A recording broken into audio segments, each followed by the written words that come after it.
அருகே பல நூற்றாண்டுகள் பழமை வாய்ந்த பிரசித்தி பெற்ற கருவாழக்கரை காமாட்சியம்மன் கோவில் 3ஆம் ஆண்டு கும்பாபிஷேக தினத்தை முன்னிட்டு வருடாபிஷேகம், சிவாச்சாரியார்கள் வேத மந்திரங்கள் ஓதி உலக நன்மை வேண்டி சிறப்பு சம்வத்சரா அபிஷேக யாகம் செய்தனர். இதில் திரளான பக்தர்கள் வழிபாடு செய்தனர். மயிலாடுதுறை மாவட்டம் தரங்கம்பாடி தாலுகா கருவாழக்கரை கிராமத்தில் பல நூற்றாண்டுகள் பழமை வாய்ந்த பிரசித்தி பெற்ற ஸ்ரீ காமாட்சியம்மன் கோவில் உள்ளது. இக்கோவிலில் கடந்த 2022ஆம் ஆண்டு வெகு விமர்சையாக மகா கும்பாபிஷேகம் நடைபெற்றது. இதனைத் தொடர்ந்து 3ஆம் ஆண்டு கும்பாபிஷேகம் தினமான இன்று சம்வத்சராபிஷேக யாகம் மற்றும் சதசண்டி யாகத்துடன் வருடாபிஷேகம் நடைபெற்றது.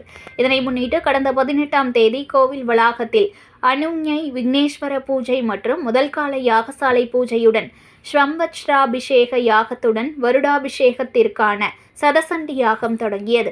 அதனைத் தொடர்ந்து 2ஆம் கால 3ஆம் கால யாக பூஜை நடைபெற்று கும்பாபிஷேக தினமான இன்று 4ஆம் கால சம்வத்சராபிஷேக யாகம் மற்றும் சதசண்டி யாகம் துவங்கியது. கோபூஜை, அஸ்வ பூஜை, சுவாசினி, கன்யா, பிரம்மச்சாரி, தம்பதி பூஜை உள்ளிட்ட பூஜைகள் செய்தனர். சிவாச்சாரியார்கள் வேத மந்திரங்கள் ஓதி உலக நன்மை வேண்டி யாக குண்டத்தில் பட்டுப்புடவை உள்ளிட்ட வஸ்திரங்கள், நவதானியங்கள், பழங்கள் ஆகியன அர்ப்பணிக்கப்பட்டன. தொடர்ந்து மகா பூர்ணாகதி செய்யப்பட்டு மகா தீபாராதனை காண்பிக்கப்பட்டது. அதனைத் தொடர்ந்து யாக குண்டத்தில் வைத்து பூஜிக்கப்பட்ட புனித நீர் அடங்கிய கடங்கள் புறப்பாடாகி கோவிலை சுற்றி வலம் வந்து ஸ்ரீ காமாட்சி அம்மனுக்கும் கலசாபிஷேகம் செய்யப்பட்டு சிறப்பு அலங்காரம் செய்து மகா தீபாராதனை காண்பிக்கப்பட்டது. இதில் ஏராளமான பக்தர்கள் கலந்து கொண்டு சுவாமி தரிசனம் செய்தனர். தொடர்ந்து பக்தர்களுக்கு பிரசாதம் வழங்கப்பட்டது.